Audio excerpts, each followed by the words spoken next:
teacher and my dear friends. My name is Anita. Today I am very happy to speak about Independence Day. August 15th, we celebrate Independence Day. August 15th, year. On this day in 1947, India became a free country.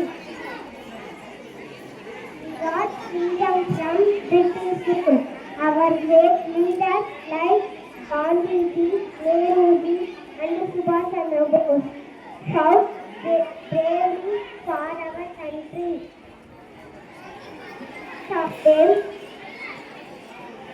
we live a free India today.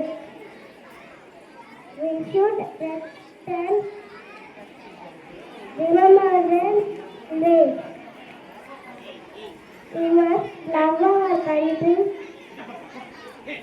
and live citizens. We are the future of India. Let us all together Jai Hind, Jai Bharat, Vande Mataram.